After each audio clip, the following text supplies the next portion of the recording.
After we do the thing with Undyne, she gets added to the menu screen. Is that not just lovely? Because she's standing on Papyrus's head because she lives with him. Or just because that sounds like something that Undyne would do. Hi, Alphys! That's the first thing he says when he transforms into Mettaton EX as well! Oh, yes.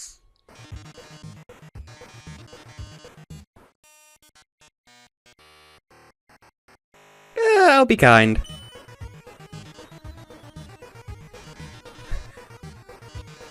The unknowable. Well, that's true, she is a scientist. They're all the correct answers, though, because I am just that conceited. And also, Asgore, because she built Mettaton to impress him, and also, who wouldn't fall in love with Asgore? And Undyne, because she's in love with Undyne. I am real! I think. Wow, this is... Well then, this has been a dialogue option. Hello! I exist. I'm right in front of you.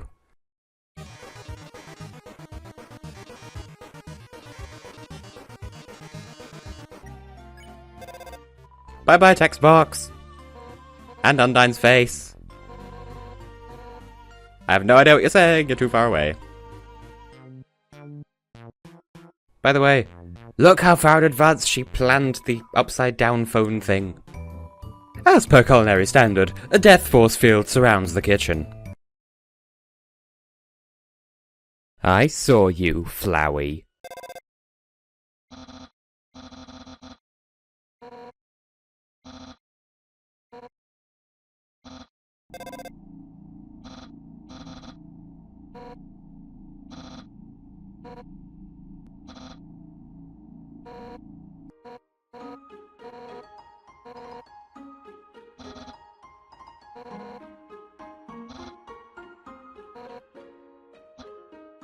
Well then.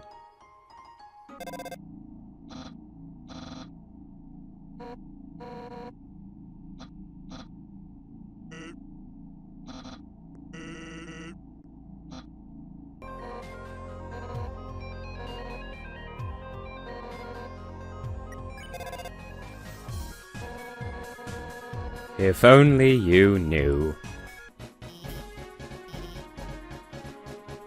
Didn't know that happened with a glass of water.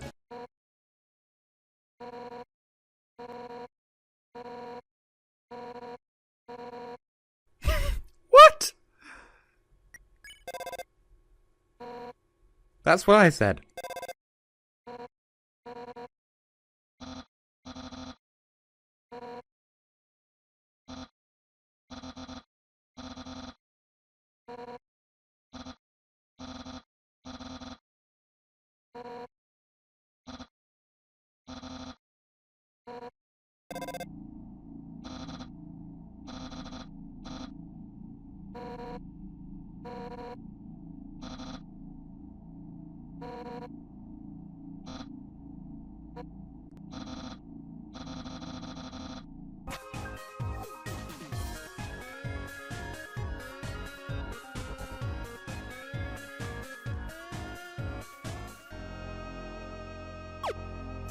How easy was that? Holy shit. I remember struggling with that in my neutral run.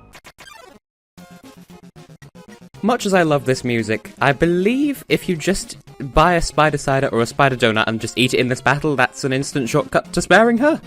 That's what I've been told, that's what I'm running with.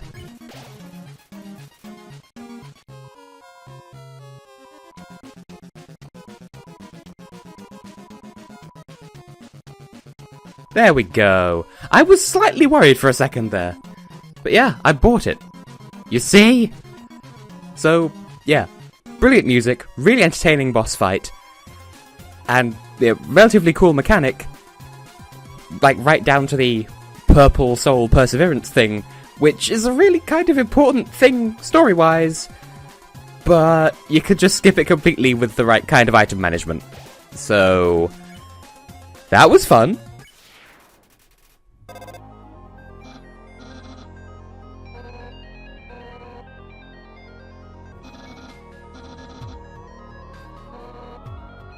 Oh my god, it's this guy. This time your son is still alive, and weirdly enough, his dialogue is different.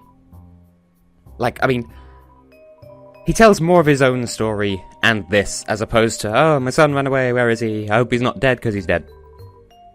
But in exchange, we don't get to encounter the Childrake.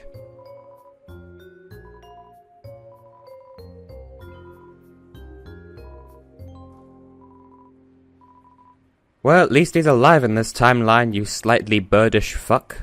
And we're back here again. And it's expensive, but in the name of showing off the whole dialogue tree that follows with this, I'm gonna buy a Staff A. Also, it will have a purpose shortly, but Staff A! What is that face? Yeah. Now talk to my ass. So, I'm still a customer, so you have to talk to me. What is all of your faces? And then there's this! Buddy 420 blazing ass. Excuse your fuck, I am also 19, although I kind of see what you're feeling. Well, I kind of am one of them, or am I just tooting my own horn?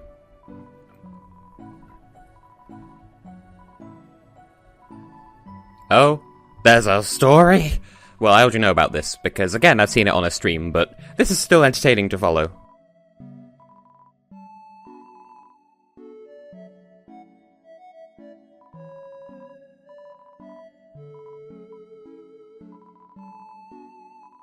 And that's the origin of this character's name, Burger Pants. And for some reason people ship him with the Nice Cream guy to result in the Nice Pants ship, or occasionally the Burger Cream ship. Nice Cream guy deserves better. Fight me. Yes, why is Mettaton bad? I mean, he's a ghosty goo.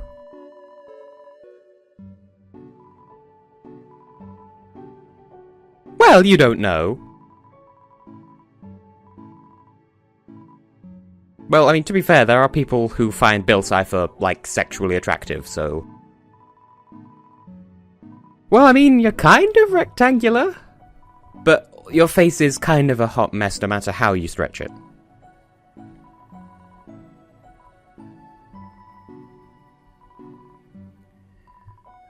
Wow, you poor bastard.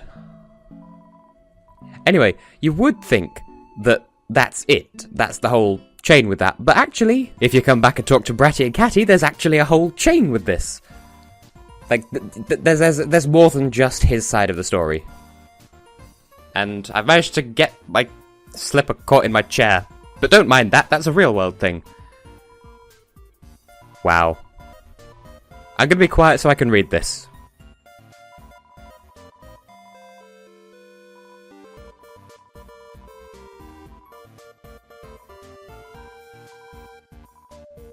Oh, Catty. I feel like I should buy the mystery key from them on this run as well, but why? I mean, we already know what's inside that house, so... Unless I could think of some really good reason why I should buy it and show that off a second time, I'll be fine. I mean, there is Undyne's phone dialogue in there, but you can look that up if it matters to you that much.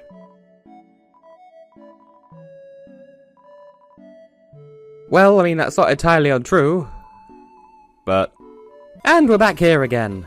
Yeah, Burger Pants wants to hang out, you fuckfaces. Except he's the fuckface, you're... nice, I suppose. Dear oh dear. By the way, can I just point out that these two are an alligator and an alley cat? Puns!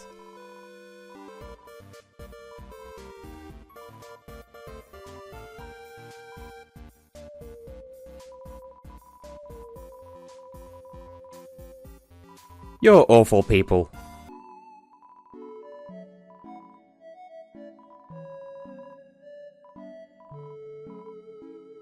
And you say that, but... do you ever get off work? I mean... Does this place ever actually close? Do you have an end to your shift? Because I don't think you do. And that's the end of that chain of dialogue, whatever. in case you were wondering. Now, I'm really reluctant to do this, but I feel like I should show off what happens if you say yes to this, because I don't want to part with my money, but at the same time, there's nothing else in this playthrough for me to spend it on. So, 200 a year room, yeah. Are you gonna actually charge me? I hope not. Yay. This is totally worth the money I paid!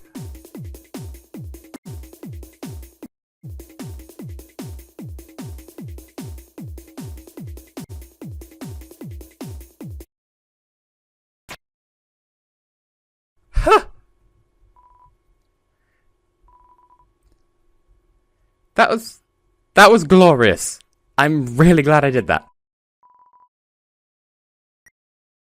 They didn't charge me, I think? Or did they? I can't tell. But that was totally worth it either way.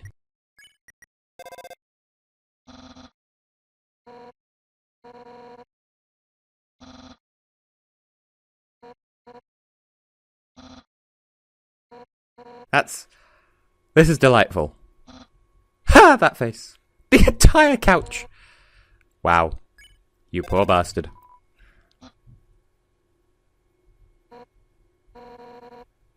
Wow. Well, that was fun.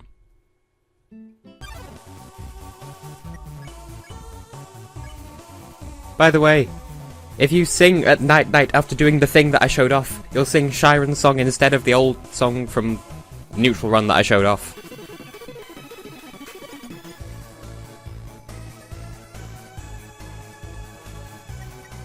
And I think that puts it to sleep in 2 turns rather than 3, by the way. Well then.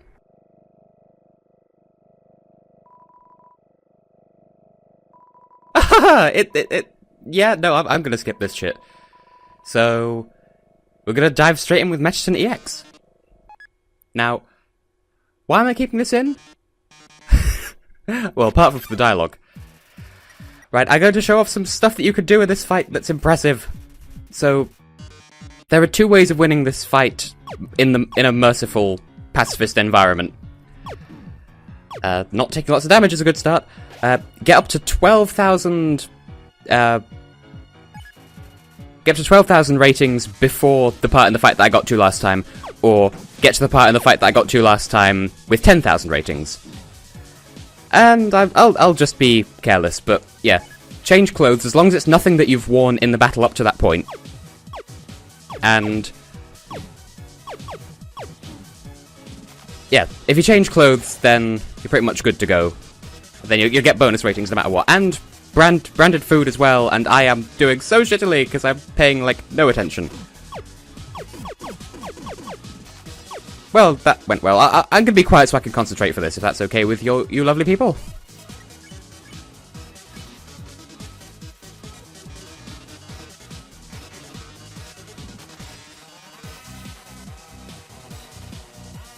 That is all. Legs is the correct answer. Yum yum.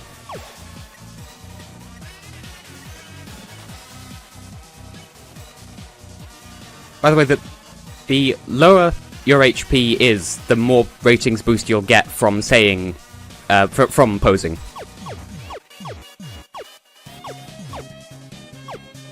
And also, this attack only ends when you deal a set amount of damage to the heart. So, you're not actually doing any damage, you're just making the turn end.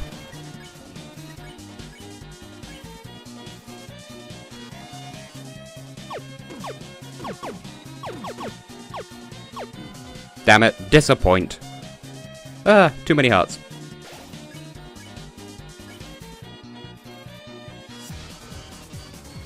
Ah, my favorite.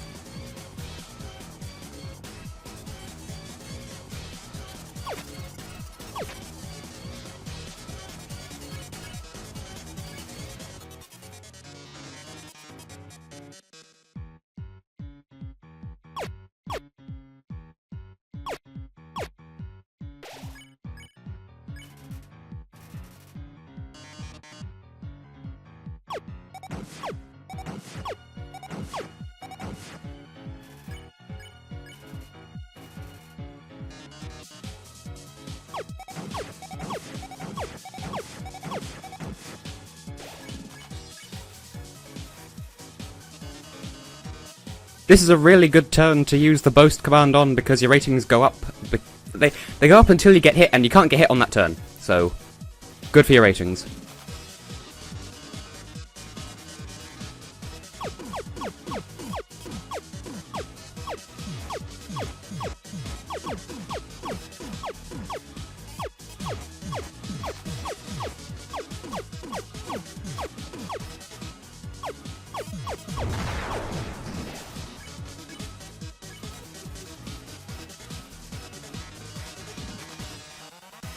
Preach, brother!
Look at these ratings, darling. We've reached 12,000 before that point in the... You see, get to 12,000 at a certain point.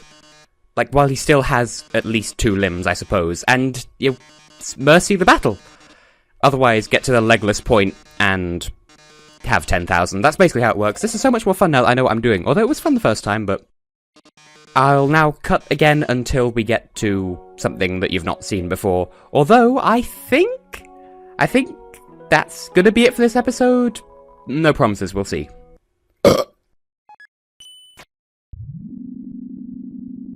Apparently, the music that plays in this section, the sound of the elevator moving, is its own track on the soundtrack.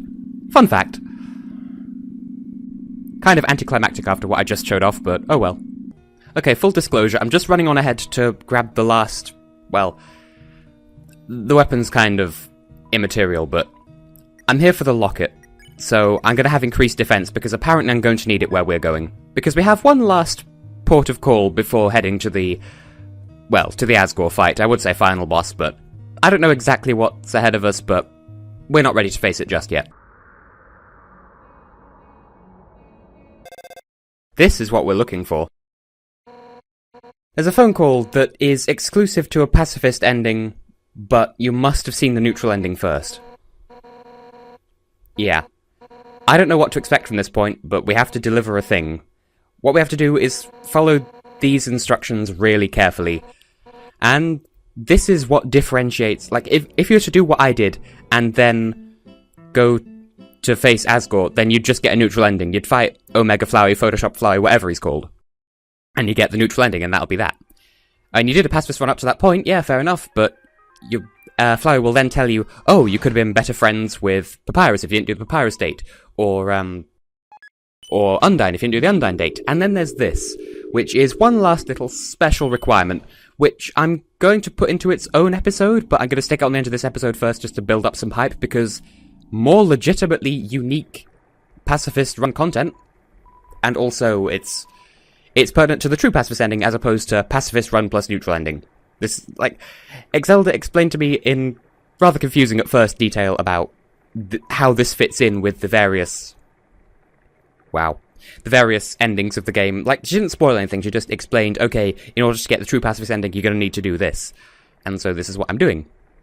So, unless it's a time-based thing, we'll talk to Undyne, I'll end the episode, and you could be hyped for next time, where we make progress that's kind of...